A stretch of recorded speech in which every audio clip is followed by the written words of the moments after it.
how do you get the receipts that you spend to her? So all invoices that are coming from subcontractors or vendors where we have accounts, they go to a AP email address. So then she gets those. They're What do you mean emailed to by her. But AP? accounts payable Okay. email address. So it's just ap@eckmanconstruction.com. Okay. So that's where all those invoices go, and she manages that. Okay.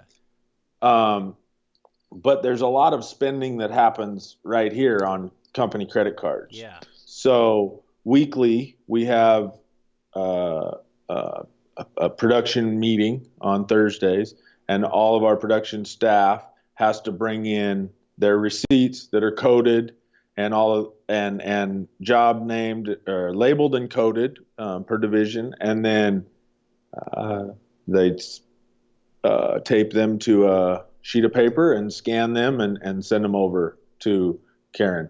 Now, Karen's my mother.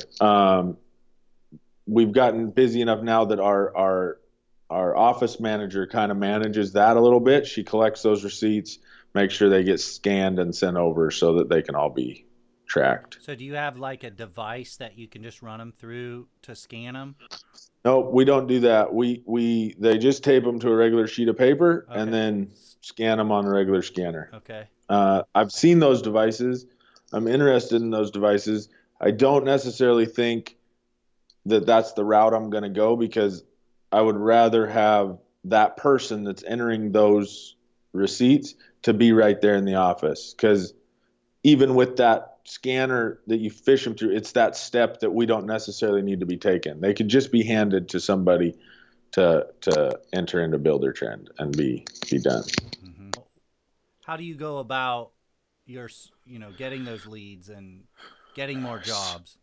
So we are not design build, so 100% architect driven. So really, Mm, my client is the architect. okay. So when my prospecting duties is architects, which is lunches and going to their office and then inviting them to do job walkthroughs at the completion of a project at one of our jobs. And um, ultimately, it's a few lunches or stop bys of the office with the same architect, and then eventually they say, we don't have to do this anymore because we're a decently known name. But for a long time, it was these big time cool architects, and you're doing a job like a basement remodel that's for a client that their budget's not there, but you take it as a marketing thing. You take it to show them you do good work, to show them you can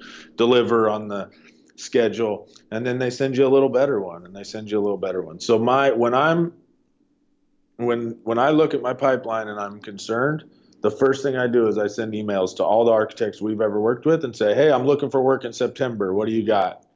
And inevitably, 3 or 4 projects come through. I just need to stay top of mind, or send them a gift basket, or Mariners tickets, and say, hey, thanks for the last project. Let me know if you got anything else. And next thing you know, one comes through.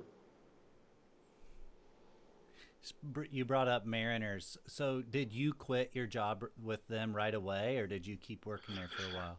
No, I quit right away. I quit right away, and then right after that, I got a job for a guy that now he's one of my project managers, but he had a company, and I went and just worked for him as a carpenter for a while, and then quit that and ultimately became that full-time subcontractor. So I had a 40-hour-a-week check coming in, and it gave me the ability to let my company get a little bit of traction with some architects and do a few jobs. Really at a net, like, no, the only money I was making was on my just 40 hours a week that I was subcontractor as a project manager for that guy. But it got me in with a couple of architects and just got my sign in the ground in front of a few projects. And Yeah. then I signed 2 really good sized projects. At the time, they seemed enormous. And I quit doing that subcontractor deal and just went and did Eckman Construction full time. the West Side has quite a few big cities, and they're not all real close to each other. So, how do you pick where you want to work, who you want? I know that your main client is the architects, but you have Kirkland and you have Seattle and Bellevue and different cities that aren't just real close to each other. How do you Mm-hmm. go about all of that? You just take work wherever you get it, or No, we have a pretty strict area. We go from 145th, which is north of my office. We're like on 105th, so call it 40 blocks north of our office in Seattle. And then we go down to Mercer Street, which is, I don't know, probably a similar distance. Maybe it's a mile or 2 miles difference. And then we go east. So we do the core of Seattle, Queen Anne, Capitol Hill, downtown. We do North Seattle. And then we go east to Kirkland, Bellevue, Redmond, Sammamish, some in Bothell. Uh, but we don't tend to do projects. We don't do projects in Everett. We don't do projects we much up into even Shoreline, which is still pretty close to my office. But you're right, and really the towns aren't that far apart. It just it traffic takes a long time. Yeah. is terrible. Yeah, it takes a long time to go anywhere. So we work really hard to try to do like 3 projects at a time in each one of those areas so that one project manager can be kind of stationed in Kirkland doing those 3 projects. We hate it because, project managers, they're costly. So the only way that it pencils is if they can run 3 projects at a time. So if one's in Kirkland, one's in Bellevue, and one's in North Seattle, they spend more time driving during the day than they do actually stopping by projects and making sure things are on track. So it's a scheduling, it's difficult. We've got one about to start in Magnolia that I should have never took. It's often and it feels like it's on an island, and I've got to send a project manager out there. Um, so, sometimes I get,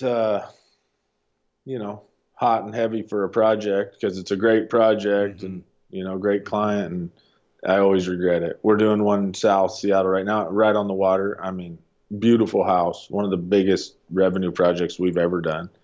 Um, and it's almost done now. And I wish we didn't do it. It's Mm-hmm. so far away from the office. Hmm. The majority of our work, like the lion's share of it, is within 4 miles of my office. Maple Leaf area is very. And you can specify with your like if your architect says, "Look, we have these projects," you can say, "I don't want that one, but I do want this one."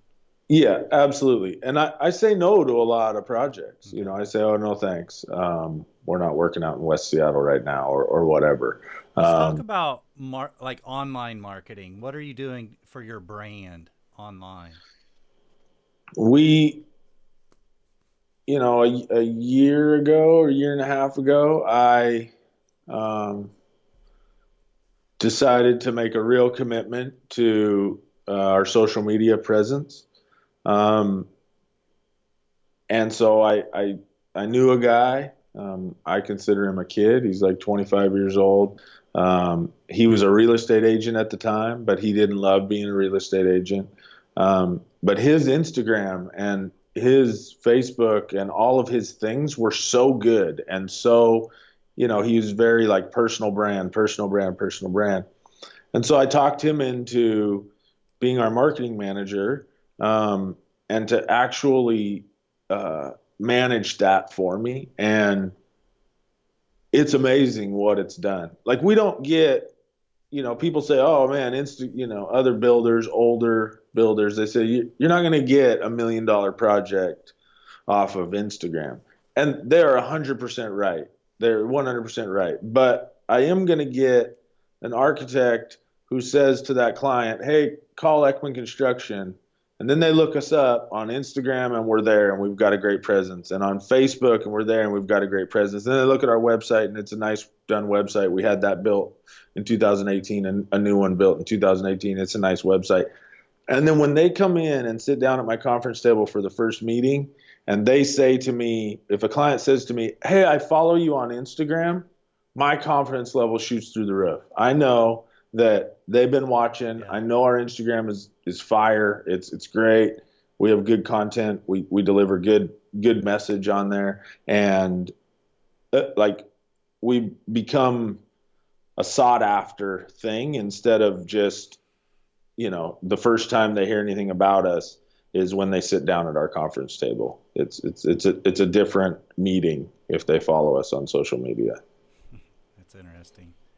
It communicates something subconsciously when you have a good online presence, doesn't it? I think so. And I personally think this might sound completely crazy to most people, but I truly believe that my goal is for Eakman Construction that we become sort of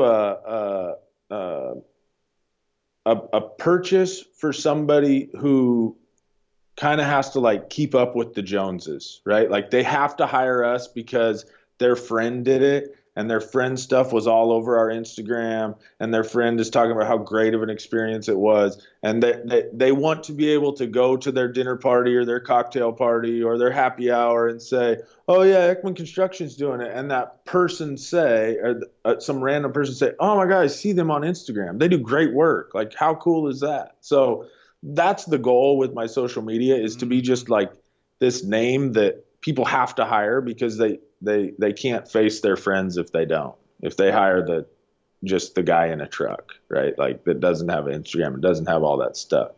And that might be a pipe dream, but it sure seems to be making a difference for sure.